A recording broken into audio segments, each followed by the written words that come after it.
Eto mga kababayan, merong mangungumusta sa atin.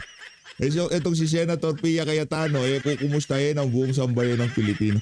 Ito kasi si Senator Risa Hontiveros para daw walang nangyari. Oo, para talagang walang nangyari. Mapahanggang sa ngayong mga panahon na to, minority pa rin kayo. Oo, para walang nangyari doon sa investigasyon nitong si Ping Lacson, doon sa mga maanumalyang flood control project. Dito sa video na to, pag-usapan ho natin ang live nitong ating Senator Pia Cayetano. Naku, medyo mahaba-haba ito. Sasagutin niya ho siguro dito yung baklang kabayo na bumabanat sa kanilang magkapatid. Pero sa bagay, Sen Pia, hindi nyo kailangan sagutin yung bakulaw na ano na yan. Pagdasal nyo na lang, Sen Pia. Alam ko naman, wala naman talagang tagos yung mga pambabas, yung paggawa ng meme. Alam ko naman mature na yan sila, Senator Pia Cayetano, at hindi sila basta-basta madadala sa ganyang mga pang-aasar, no? Hindi naman sila mga isip bata kagaya nitong si Auntie Claire. Sa like at sa subscribe, masaya na ho tayo dyan, at sa mga gusto sumali sa ating community, yung join button nandyan lang ho sa baba. Eto na, re-recta na ho tayo dito mga kababayan. Dito kay Senator Pia Cayetano. Game. Hello, good evening sa lahat. Kamusta na po kayong lahat? Yo. So, balita ko, trending na daw po ang kamusta ka. Kaya ako magtatanong sa bawat isa sa inyo, Yan. kamusta ka? Nako. You know guys, we are all social beings. And the nature of being a human is social connections. So, sabihin niyo sa akin kung masaya kayong nag-iisa parati or kahit na mag-isa kayo, may mga gusto sa inyo. Kung may pinagdadaanan kayo, may mga gusto sa inyo. Kung may, for example, may loved one, may sakit, okay ba sa inyo? Ang tanong dito, Senator Risa Hontiveros, kaya mo bang gawin ang ginagawa na to nitong si Senator Pia Cayetano na mag-live ng ganito, di ba? Ay, sa bagay, wala palang manunood. Sorry! So talaga PH, masyado kang harsh doon sa collab team nitong si Boy Llamas, no? Masyadong yung Senator Risa, no? Hindi naman talaga niya kayang gawin ito. Baka umapoy ang comment section ng mga taga-suporta niya, di ba? Kamusta kayo ng mga friends mo, family mo? How are you coping with your challenges, the exam? You know, I'm a fan of psychology. Nung college ko ako, hindi ako natuloy mag-psychology kasi naging economics yung course ko. But I study on my own, I read a lot. Siyempre, I'm a mother. A lot of mothers somehow are psychologists na rin kasi kailangan alagaan mo yung anak mo, kailangan mag-adjust kung ano yung needs ng anak mo. And I have to say, it's so important that your loved ones know that you're there for them. And ikaw din, if for whatever reason you feel that wala sila doon para sa'yo, huwag mong dibdibin. Ilabas mo, sabihin mo. For example, birthday mo, nakalimutan. And you have the right to say na, oy, birthday mo, kinalimutan mo, tagtampo naman ako sa'yo. And then move on ka na. Kasi wala naman kang mapapala na bit-bit mo yung the whole time, di ba? Yun naman yung importante. There is nothing wrong experiencing different emotions. We're human beings. Hindi ka na tao kung hindi ka nakakaramdam. Diba, yung nakikita niyo ako, it's either masaya ako or galit ako. So nakita niyo naman ako na ang sama ng loob ko. You've seen me express my feelings as somebody who was scared, who was, ano ba sa English, masama ang loob. I felt bad because I'm human. But more importantly for me is you're able to move on. As an athlete, and yeah, I'm very proud to be an athlete. I've learned so many life lessons being an athlete. Sabi nga nila, it's not about nag-fail ka. It's how you moved on after. So, masama loob mo, how do you move on? So, yun ang importante. So, ayan, I think it's time na basahin ko naman yung mga comments nyo. Yan, basahin natin. Sasalamin po ako kasi malabo naman ako. I cannot read kung walang salamin. So, kaya magbabasa ako ng mga gustong mag-comment ng gusto niyong ikwento na yung mga experience niyo in what sense na nakaramdam kayo ng support from your loved ones and nakatanggap kayo ng the kind of support that you need to hear from people who are important to you. So, mapati din ako na kay John Evan, hello, of course si Mike Maroto, nanonood, o belated happy birthday. And, minutes. Masaya ho tayong makita na ganito ang kalagayan nitong si Senator Pia Cayetano, no? Yung tipong kung dun sa ibang mga senador lang to, baka nag-iiyak na to yung pambabash na natanggap nitong si Senator Pia Cayetano diyan sa social media, no? Kaya suportahan ho natin itong si Senator Pia Cayetano, isa ho sa mga senador na ika nga hindi kinonsinte yung gustong mangyari ng dating liderato ng Senado, na kung saan term extension, charter change at kung ano-ano pang kabalbalan ng pinangako dito sa mga congressman at senador para ika nga suportahan nila yung mga kabalbalan na yan itong si Marcos Jr. Rektaw tayo dito kay Prof. Malu Tiquia, isa sa mga natin yan na sinusubaybayan nating political analyst. So, walang pakano natin. Prof. Malu Tiquia, ano ho yan? Isa sa mga iniidolo natin yan. Rekta na ho tayo. Game.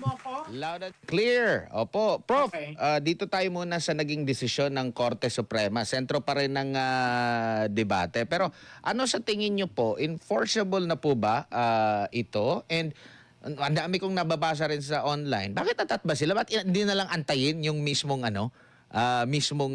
desisyon ng Korte Suprema? Kasi mayroon pang mga kataga doon na yung immediate relief lang na TRO, yun lang yung hindi na ibigay. Pero meron pa silang ilalabas na yung pinaka-prayer mismo ng kampo ni Senador Bato de la Rosa. Prof. Oo, at saka hindi pa natin nakikita yung actual na decision dyan sa TRO na ilalabas ipopost sa Lunes sa Supreme Court website, no? Ang telling sa akin yung boto na 951. So ibig sabihin hindi unanimous ang pag hindi sa TRO. 9 ang bumoto na hindi magbigay ng TRO, pero may 5 na bumoto. Importante mabasa ng taong bayan paano ba yung 5? Yung ba ay concurring or dissenting dun sa 9? At saka sino yung nag-abstain at bakit siya nag-abstain? Siguro para lang maging kalmado ang lahat, wag munang i-implement yung supposedly warrant of arrest. Unang-una, hindi naman natin alam kung yan totoo dahil hindi naman dumaan dun sa nakagawian natin na kung wala yung red notice, no? Ang kagawian natin dun sa PTCP dun dadaan. Ngayon ang sinasabi meron na. Kung meron na, siguro dapat maging kalmado muna itong estado dahil hindi pa naman natin nakikita yung desisyon at baka mamaya magkaroon na naman ng pagtrampol sa rights ng hindi naman akusado, no? Wala namang korte sa Pilipinas ang nag-akusa sa kanya. Wala namang kaso na final sa korte natin. So, siguro hinay-hinay muna at tingnan natin sa Lunes kung ano nga yung decision doon sa TRO at hintayin natin yung buo. Kasi sinabi doon sa proclamation ng Supreme Court, yun ay ang hindi pagbigay ng TRO ay hindi ibig sabihin na desisyonan na ang lahat ng mga issues na nakasama dyan sa petition na yan. Opo. Ang isa pa sa mga sentro ng diskusyon din ngayon, bakit parang pinagmumukha nilang may kasalanan na rin yung Senado, liderato ng Senado dahil nagkanlong daw si Senador Robin Hood Padilla na tinulungan daw siyang makatakas. Pero ang presidente during that time kinikilala na merong pending na desisyon ang Korte Suprema. So bakit parang minamasama yung mga hakbang during that time, Prof? Oo, kasi parte na rin ng shaping ng narrative eh. Makikita mo talaga yung narrative nagpapalit sa algorithm ng social media. So Hmm. makikita mo na kahit nga yung inquiry sa nangyari sa Senado, hindi mo maintindihan, paiba-iba. Ngayon, ang art decor na lang daw ang binabantayan at kaya nandun ang NBI. So, hindi natin talaga nawawala yung katotohanan at nakikita naman natin na sinasadyang mawala yung katotohanan. So, siguro sa taong bayan, mag-focus lang tayo doon sa talagang ano ba ang proximate cause? Sino ba ang sumugod sa Senado? Dapat ba ang Senado protektahan ang sarili niya? Tatandaan po natin, ang Senado ay isang branch. Hindi yan napapailalim sa executive, yan po ay legislative. Co-equal po yan. So, tingnan natin dun sa ganong perspektiba, hindi dun sa nagkadlong, wala naman ho yung ginamit na salitang fugitive from justice is sa aking palagay ay nasabi ng OSG dahil dun sa naratibong kanyang ginagawa sa pagsagot na binigay sa kanya ng Supreme Court. Wala hong fugitive kasi wala pa hong nababasahan ano ba yung kasong inaakusa mo. Pangalawa, yung bang warrant of arrest ng isang international court, pwede ba yun sa Pilipinas, no? Yun know, yung mariing pinag-aawayan kasi may issue ng soberanidad. Marami din ako nababasa sa mga komento, parang mauuna pa daw si Senador Bato na maaresto kaysa doon sa nahatulan na ng guilty na si yung si Franz Castro. At sinasabi nila may appeal din naman itong si Senador Bato de la Rosa, pero nakapokus sila. 'Yun, talagang local courts yung nagano noon, Prof. Oh. Oo, at saka makikita natin yung kay Franz Castro, matagal na yun eh. Tagal na yun. Recruitment pa yun ng mga bata, di ba? So makikita mo ngayon kung sino ang pinapanigan ng Estado, yun ang napoprotektahan. Kung sino ang perceived na kritiko ng Estado, yun ang dinidiin. So ito hindi bago sa atin, 4 na taon na tayong ganyan ng ganyan. Sana mailagay naman sa ayos at maisip ng mga namumuno na hindi pwede naman itong biglaan mo na lang ibibigay just because sinabi ng ICC, no? Dapat ipaglaban natin ang bawat Pilipino regardless kasi may nakikita natin na binibigyan daw ng pabor ang isang senador. Hindi ho yun nagkataon lamang ang senador si Senator Bato. Kung yan ho private citizen, dapat rin nating tindigan sa issue na yan kasi mali po yung warrant of arrest ng isang foreign entity na i-apply sa Pilipinas. Opo, dito naman tayo sa Senado po, Prof, no? Napaiyak sa plenaryo itong si Senador Pia kasi doon siya nasaktan na parang parang ginagaslight yung nangyari. Tapos sabi naman ng mga minority, hindi yan totoo. Humingi kami ng kumbaga, sending prayers, nag-message kami sa group chat natin. Pero di ko alam kung nakita mo na yung group chat. Kanina diniscuss ko nga, Prof, no, na nangyari yung putukan, 7:44, pasado 3:00 yung last message doon, si Jinggoy Estrada. Tapos ang next message, 9:55, which is, si pa ang nag-message? Yung nandun din sa Senado na parang, ang tingin ko nga, sarcasm kasi sabi niya, hi colleagues, okay lang kami dito. Na wala namang sinasagot si Senador Villar, Camille Villar, doon sa group chat. Kumbaga parang, okay kami dito. Wala siyang reply doon sa previous na mga message. So tingin mo may punto si Pia doon sa kanyang nasaktan siya dahil walang nangumusta sa kanila during the time 7:44 naganap yata yung putukan, Prof. Alam mo, Admar, nakakalungkot na umabot ang Senado sa ganito, no? Ang Senado dati, very collegial, nagtutulungan, pamilya yan nagsama kayo ng 6 na taon, yung iba 12 taon, para sa bansa, no, at maisabatas ang kung ano-anong issues. Yung emotional marahil si Senator Cayetano dahil ngayon lang nangyari. At ang nakakapagduda, bakit nawala yung minority? Halos lahat sila nawala, no? Parang sinasabi nga na, oy, di kayong bahala.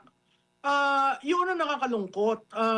Kasi kahit na ano yung sabihin mo, nag-dinner sila, maayos naman, yung fact na under siege ang Senado at may mga senador sa loob at may mga staff at kawani ng Senado, yun lang dapat ang isipin nitong mga nasa minority ngayon, no? Maraming netizens ang nangungumento at nagsasabi, kamusta naman kayo dyan?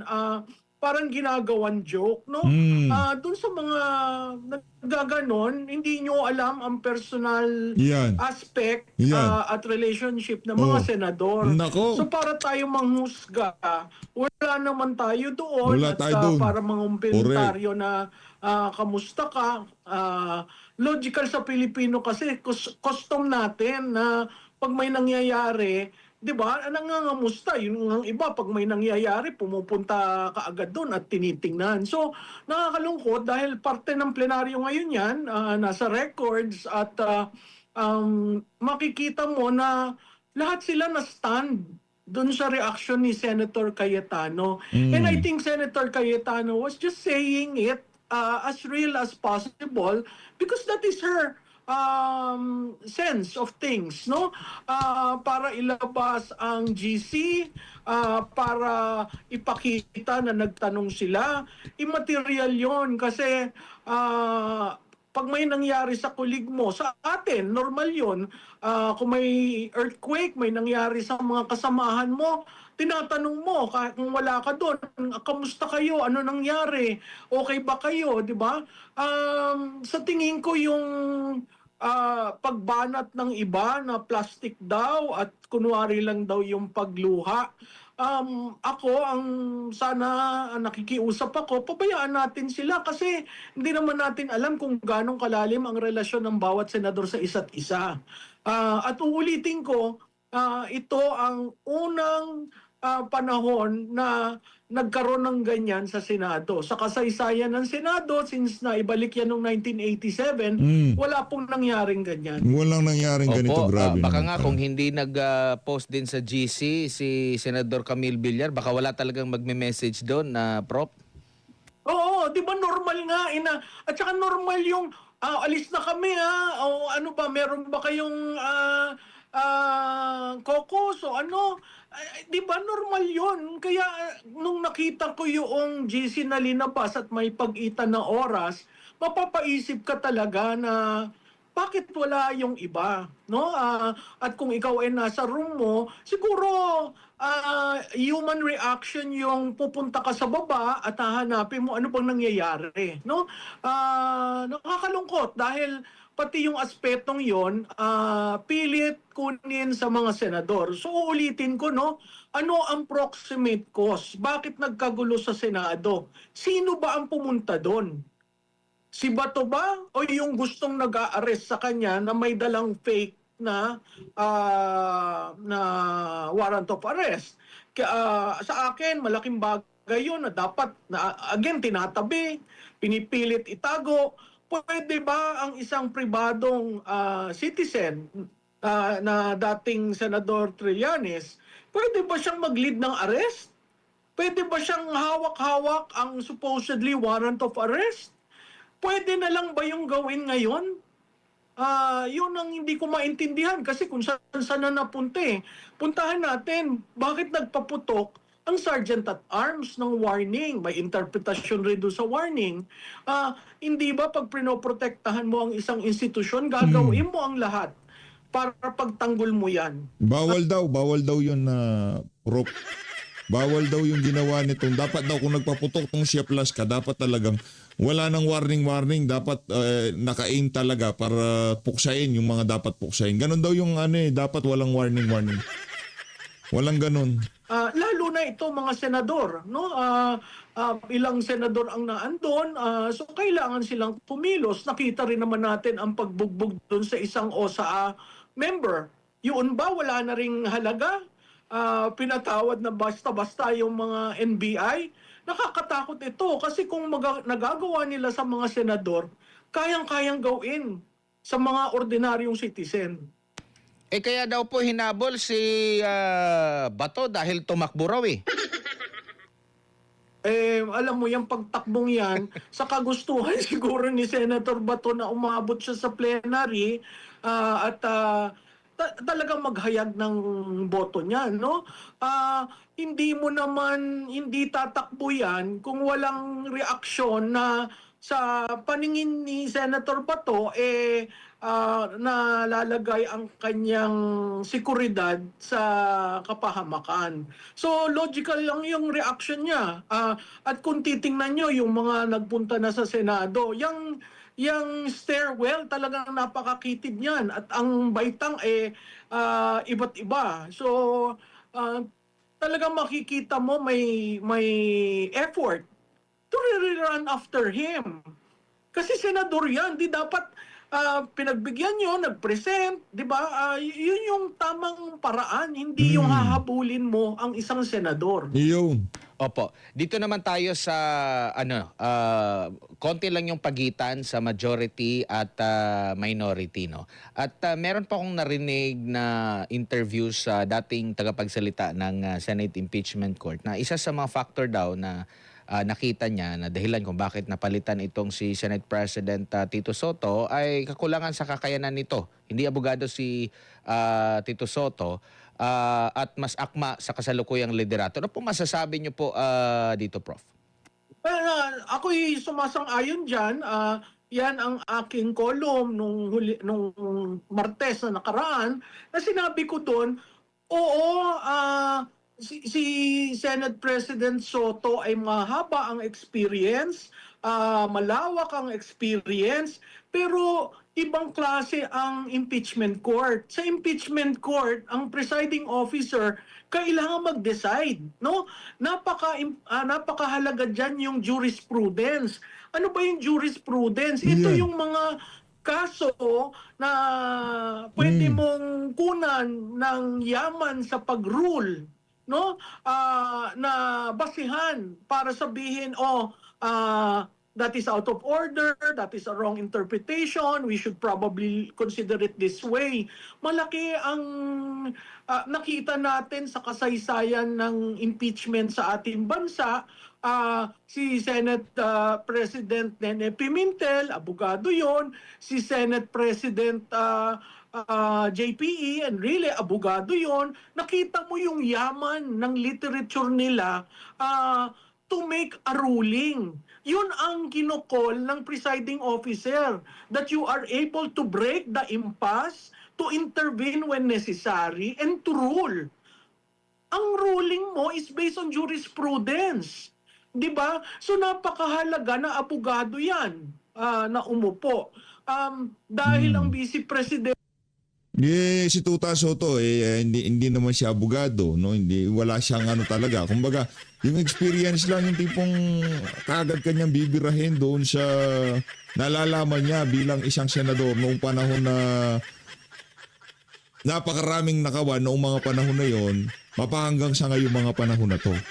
Yung tipong para bang pagka sinabi ni Soto na dapat ganito ang gawin natin dahil noong mga panahon na yun, ganun ang ginawa namin. Nakaalam ba parang napakalaki na nagbago noong mga panahon na yun na ginawa nila yung mga bagay-bagay na yun ngayong mga panahon na to. Yung tipong parang umasenso Pilipinas. Kaya dapat lahat ng nalalaman niya about sa parliamentary proceedings o kung anong kabalbalan man yan, dapat yun ang masunod. Dahil tumanda na siya dyan sa Senado. Napakalaking kabalbalan. Nasa punto na siguro, no, ito ginagawa na rin ng may likha ng Diyos, makapangyarihan sa lahat.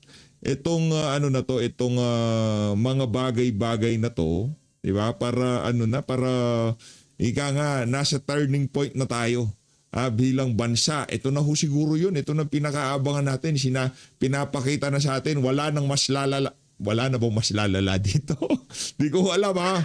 Napakalala na nangyayari sa Pilipinas. Anong plano mo bilang isang Pilipino? Makisapakat ba dito sa administrasyon na to na kung saan pagpasok, wala silang inisip kung paano pagnangawa ng sambayanan? Ha? Di ba? Ano ba? Doon ka ba sa isang leader na kung saan pilit siya pinapabaksak dahil takot lamang itong mga to dahil pagka nakaupo siya, may ilalagay sa tama. Hindi ko sinabi dito magiging Singapore ang Pilipinas. Hindi ko sinabi magiging Japan o Korea o kung ano pa mga first world country ang ating bansa pagka umupo si Sara Duterte. Ito lang ho ang sinisigurado ko sa inyo. Balikan niyo ako pagka hindi nangyari ito. Mailalagay. Tutuntunin natin ang igangan itong si Senator Dante Marcoleta. Tutuntunin natin yung tamang landas para sa sambayan ng Pilipino. Itong bansa na to pagka naging presidente si Sara. Wala, hindi ako exaggerated dito. Bagong Pilipinas. Kabalbalan yan. Di ba? Ang sigurado ko dito, 110%. Ito ho yan mga kababayan. Hindi ako nangangako ng kung ano pa man. Ang sigurado ko dito, mananagot lahat ng nagnakaw sa kaban ng sambayanan. Mailalagay sa tamang landas itong bansa na to pagka si Sara Duterte naging presidente. Tapos sa usapan. Nasa saligang batas, ang presiding officer ay ang Senate President. So napakahalaga. Si Senate President Soto, plano niya siya, magkakaroon ng impeachment manager na si Senator Kiko Pangilinan. Sa tingin ko yun ay admittance on his part na he really needs assistance. And how will you be able to rule kung yun ay manggagaling sa iba? So lahat subject, lalo na dito sa contentious na impeachment kayo Vice President, yung ruling napakahalaga. Hindi pwede yung medyo padagilid-tagilid o medyo patawa-tawa. Hindi, napakaseryosong bagay ito. Kasi Vice Presidente yung ini-impeach. No? Sabi nga nung iba, di gawin na lang daw na si Chief Justice. Kaso ang sasaligang batas ang naandon ang Senate President. So tama yan, nag-agree ako dyan. Kaya ginawa at kaya nakita ng mga colleagues niya na mahihirapan ang Senado. Sa majority nung una, iisa lamang ang senador. Yun ay si Senator Pangilinan. Sa minority dati, 4 ang abogado. So kailangan talagang, kung titingnan mo kasi yung institusyon kailangan yung institusyon, someone who can make a decisive ruling na hindi mag-aaway-away yung mga colleagues nila doon sa impeachment court. Kasi kung maging magkaroon ng internal struggle sa mga posisyon, ang ultimate arbiter, ang Senate President. Hindi siya bumoboto dahil boboto lamang siya kung may tie, pero napakahalaga ng kanyang mga rulings. Opo, Ganun pala, hindi pala bumoboto, no? Nakalimutan na ho kasi natin yung kay Renato Corona. Pagka may lang pala, no? Pagka merong tie, doon lang makakaboto ang Senate President. At alam naman natin kung anong magiging boto nitong si Senator Alan Peter Cayetano. Yung boto na yun, sigurado tayo, yung boto na makakapagpabuti sa kalagayan ng sambayan ng Pilipinas. meron pang, baka kasi hindi rin iko-considera yung Chief Justice kasi meron hiling doon Medyo abala sila. Marami silang trabaho ngayon. Meron pa dito kay Bato at meron pa dito kay mga humiling na kini-question yung constitutionality dito sa impeachment nga ni VP Sara. Pero napag-uusapan na po ito. Sakali po na lumabas ito, anong nakikita nyo po mangyari? Kung paborable po dito po kay Vice President Sara Duterte. Ano ba to? Parang part 2 doon sa unang nilang nangyari. So mabubura next year na naman. At kung next year ba kung magfa-file sila ng impeachment, ano ba? Parang At mahirap na ang next year kasi malapit na tayo sa eleksyon. Yun ay kung may eleksyon, no? Pag nag-rule ang Korte Suprema na dismiss yung impeachment na yan, babalik tayo uli sa square one, no? At legitimate ang mga issues na dinala sa Korte Suprema. yung acceptance kay Madriaga, yung COA ruling being final, yung AMLA report, di ba? At saka yung conditional threat. So napaka-importante na hintayin natin ang Korte Suprema na mag-appreciate kasi nagbigay na sila ng unang ruling dun sa unang impeachment and apparently hindi pa rin sinunod ng House of Representatives yon. So talaga napaka-importante yon. So hindi dapat gigil ang Senado, tama ang ginawa ng Senado na ang unang hearing July para mabigyan ang Korte Suprema ng panahon to rule on it. Kasi pag nag-start na ang trial, may certain rights na makwe-question, mahirap mong i-dismiss ang impeachment court pag nagsimula yon. Lalong magkakagulo tayo. So, mas siguro dahan-dahan at maging kalmado at hintayin natin ang ruling ng Korte Suprema. Opo. Meron pong panayam kay Senadora Amy Marcos. Meron siyang inilahad po, Prof, no? Maliban doon sa mga cash considerations, pangako na budget para doon sa mga pumirma. Meron pa siyang nabanggit na yung papahabain daw yung termino, magkakaroon daw ng pagpapalit ng konstitusyon. Tinanong nga siya, sino bang source mo? Sabi niya, yung kabilang sa mga meeting, marami daw mga secret meeting na naganap at seryoso yung kanyang aligasyon dito. Prof, tingin nyo, ano pang basa nyo po rito? Alam mo, para mo makuha ang desisyon ng mga politiko, lalo na itong 19th at 20th Congress, nakikita naman natin talagang may carrot and stick, no? Carrot, incentivize, no? Nakita natin yon, iba-iba yung sinabi ni Senator Marcos. Stick, kaso, no? So makikita mo dito yung pag-extension, nakakalungkot yun kasi extension ng term at pagtaas ng edad ng pwedeng tumakbo sa presidente.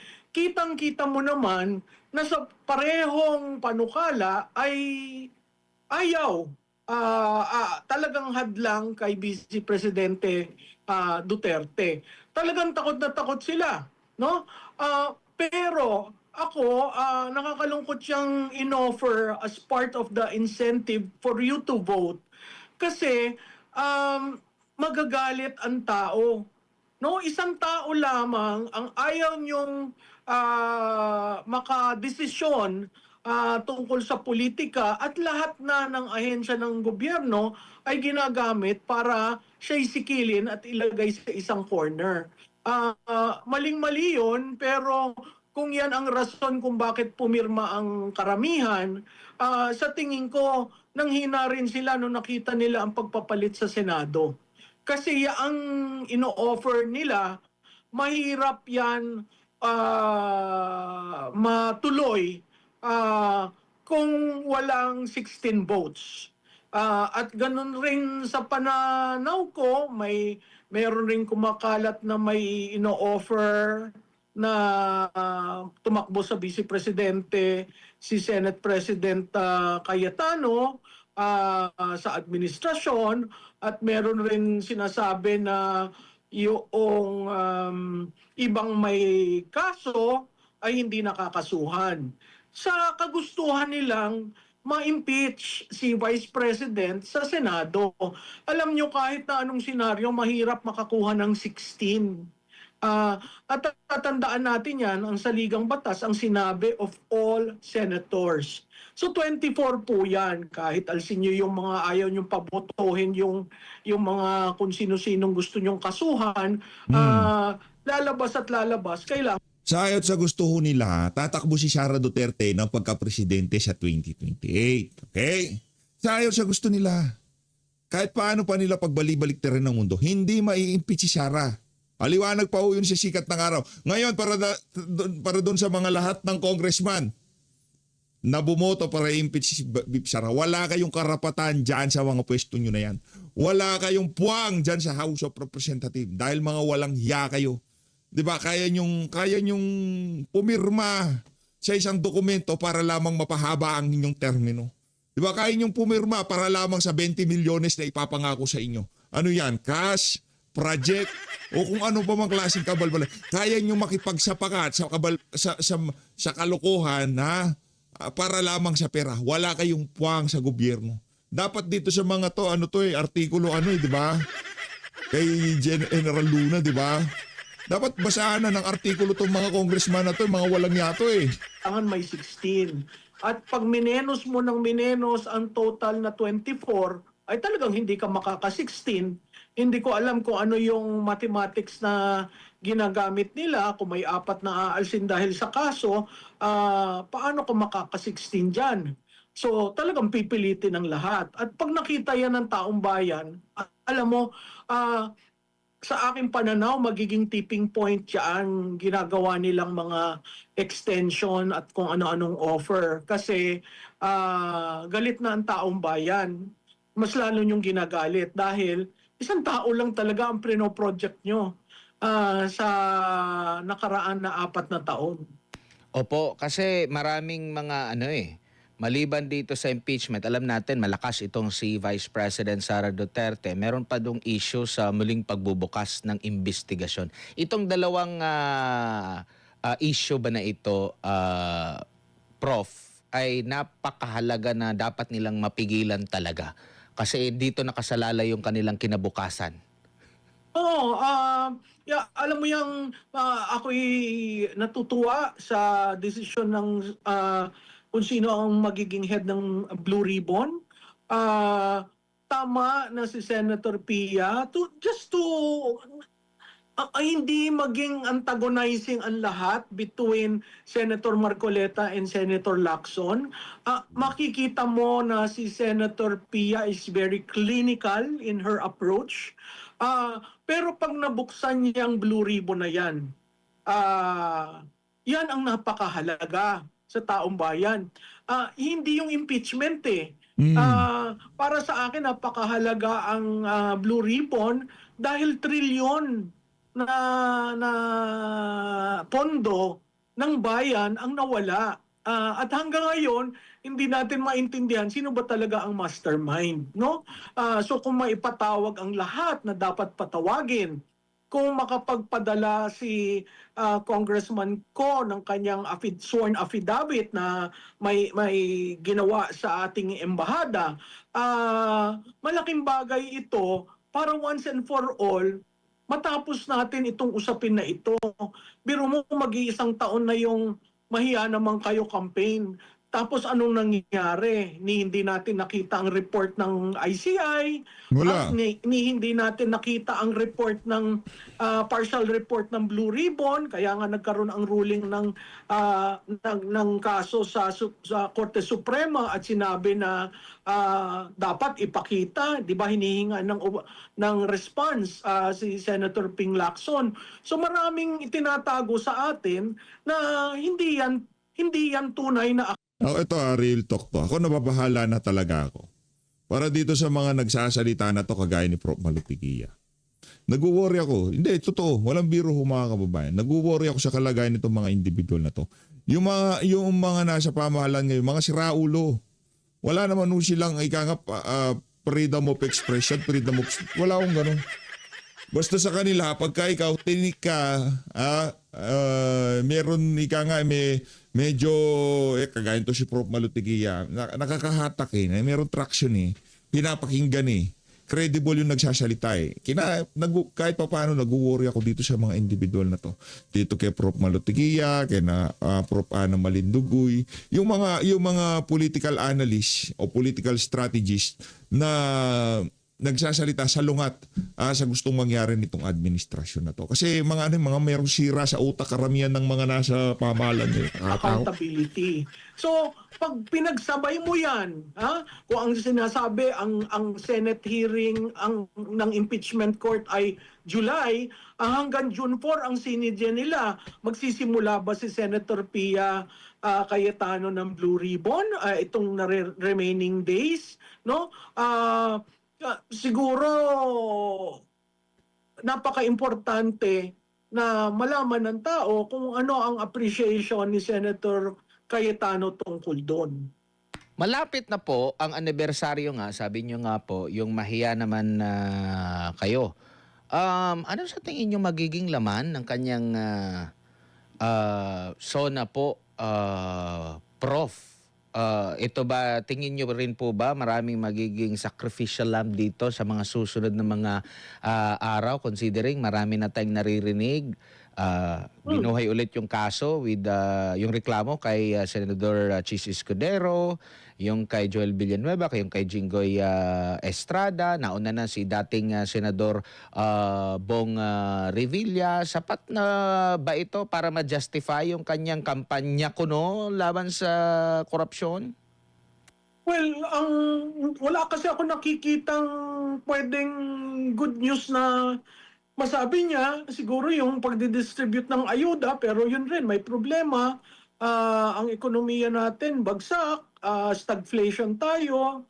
Ang foreign relations natin, nakita mo naman yung Paxilica na hinihinga ng immunity, yung lalagyan daw ng negosyo, etc. etc. So ang nakikita ko, sa susunod na mga araw leading to the SONA, maraming papaila ng kaso. Dahil yan yung naratibo ng mahiya naman kayo. Ang nakakalungkot lamang dyan, lahat senador. Wala kang tulak-kabigin na congressman na napaila ng kaso, wala kang nakikitang congressman na kontratista na napaila ng kaso, kahit nga ang sinasabi nilang mastermind si Ko at saka si Martin Romualdez, hinihintay natin talaga yung kabuuan ng kaso kasi naririnig lang natin pero hindi na pipresenta publicly ano ba itong mga kaso. Yung kay dating speaker, merong pinalabas na 61 pages, hindi ko alam kung nasa ng estado niyan. Ngayon, kung gagalaw yung mga kaso, siguro matutuwa yung ilan. Pero karamihan sa atin, alam na naman natin ang mastermind, no? Hindi maaaring ang legislative lang ang iyong sisisihin kasi lahat ng mga insertions nakapasok sa budget na pinirmahan ng Pangulo. So ang tawag doon conspiracy, no? From the design, yung NEP, to the approval by Congress, to the signing, those are No, medyo naputol tayo, and no? deciding Ayan, tuloy tayo. who should get what. So, Yan. napakahalaga niyan. Opo. Siyempre, ang malapit sa bituka ng ating mga kababayan, yung isa sa mga pangunahing concern talaga. Nasolusyonan ba yan after 1 year? Alin yun? Yung bigas? Maraming mga issue. Ngayon po, maliban Alam dun mo, sa bigas, mga pagkain at pagkalunas. Hindi na solusyonan. Hindi, may krisis tayo, pero parang okay lang, di ba? Hindi mo nararamdaman. Noon ko pa naman sinabi noon hindi ko nararamdaman ng gobyerno, lalo na ngayon sa krisis, no? Ang bilihin matataas, ang peso, nakita mo naman ang devaluation, ang ating stock, oil stock is good for 40 days dahil wala tayong kapasidad na mag-imbak, no? Ang serbisyo publiko ay napakasama, no? So wala kang tulak kabigin. Si Juan de la Cruz ay nasa sa kanyang elemento. Siya ang magde-decide kung paano natin ito gagawin, bawat pamilya. Nakita mo naman na yung mga malls empty na, no? Bihira ang namimili, marami siguro sa mga restaurant, sa mga kainan, may epekto sa micro, small, medium enterprises, no? Kaya hindi ko alam kung paano masasabi ng ating Pangulo that the state of the nation is strong. It is not. And we have to be realistic when you are confronted with stagflation. Kita naman natin ang ating inflation rate, 'di ba? Ang dumadami ang nawawalan ng trabaho. Mahirap 'yan kasi wala tayong kasiguraduhan sa kinabukasan. Pero kung ganito pa rin yung takbo ng ating gobyerno at laging ang may kasalanan ay mga Duterte, sa susunod na 2 taon po, Prof, sinasabi nga pag nasa mga ganyang panahon, nagiging lame duck.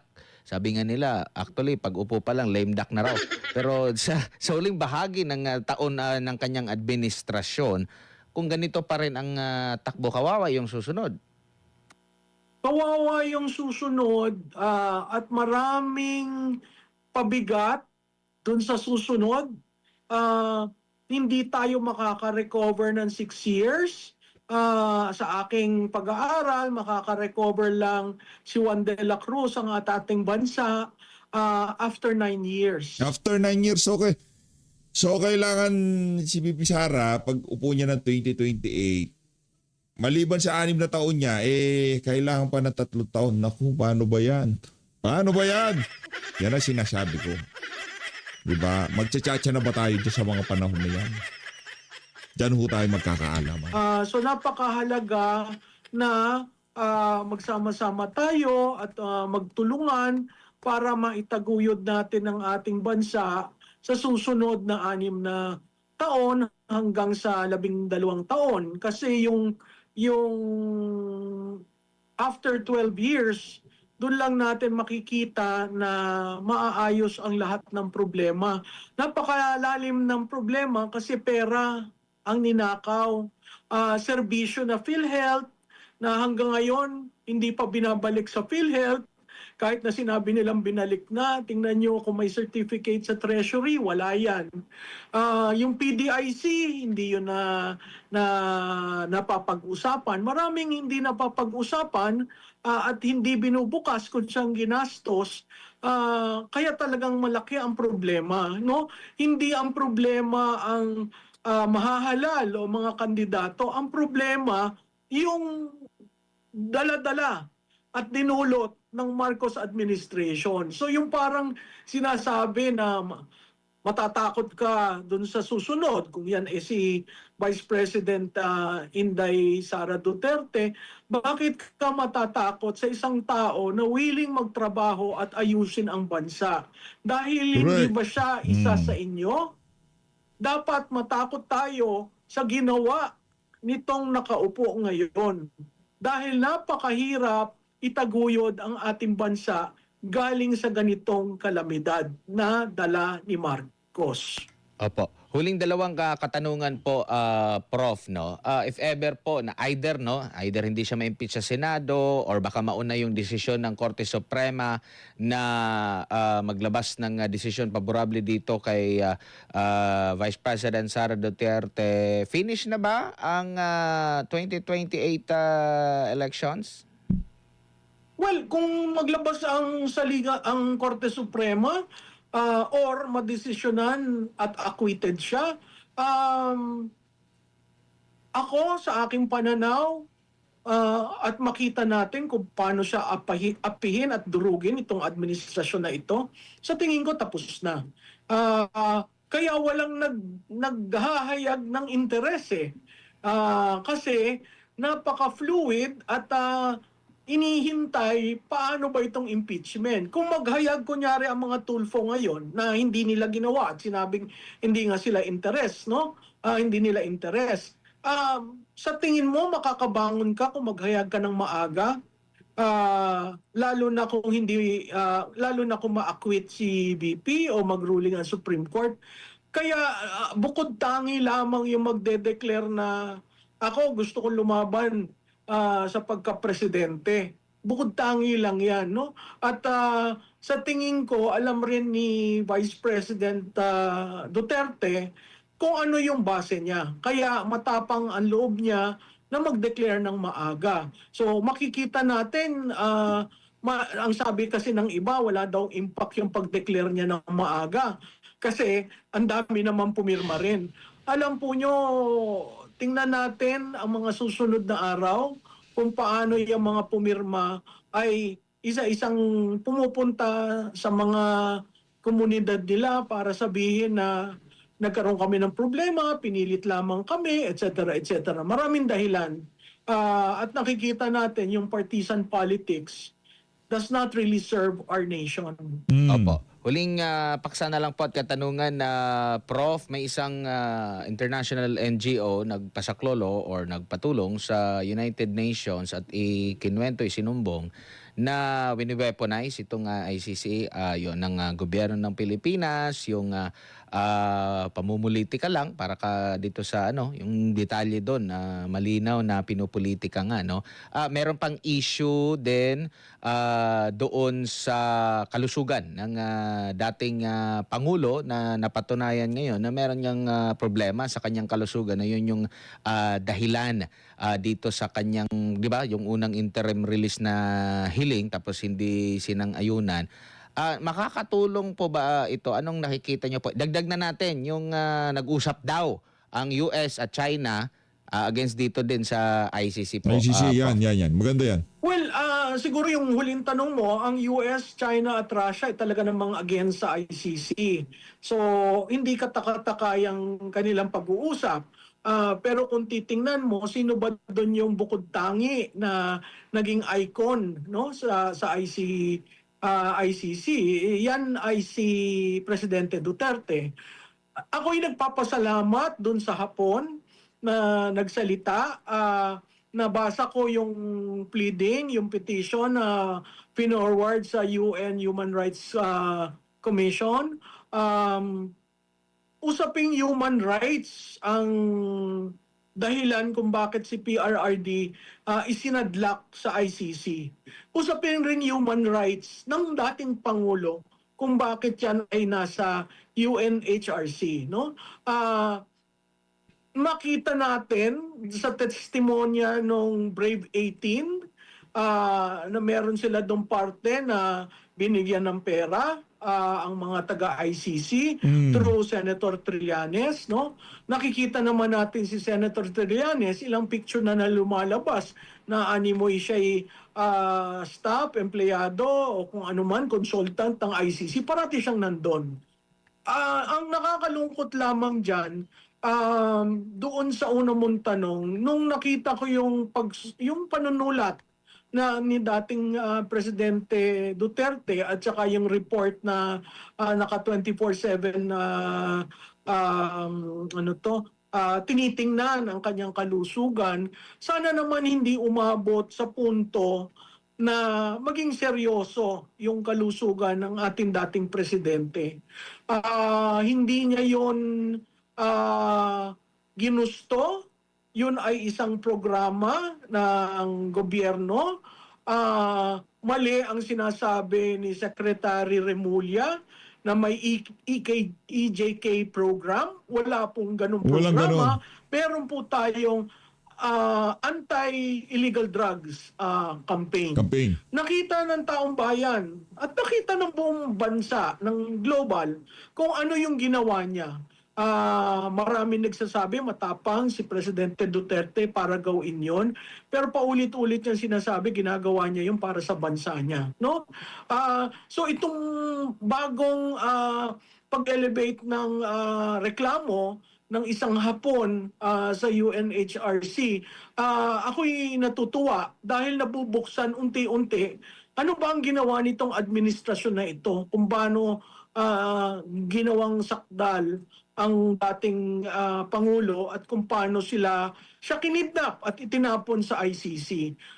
Sana mabuksan rin doon yung aspeto na may pondo ba ng bayan na ginamit para si Presidente ay mapunta sa ICC. Maraming katanungan at maraming haka-haka, pero hanggat hindi natin ituloy ang investigasyon, hindi natin malalaman anong uri ng pagkatao meron si Mr. Marcos Jr. Prof, Doon natin nakita talaga doon sa ginawa nila dito kay dating Pangulong Rodrigo Duterte. Ayun na nga, dito na unang tatapusin ng ating reaction video. Maraming salamat sa pag-support sa PH Update.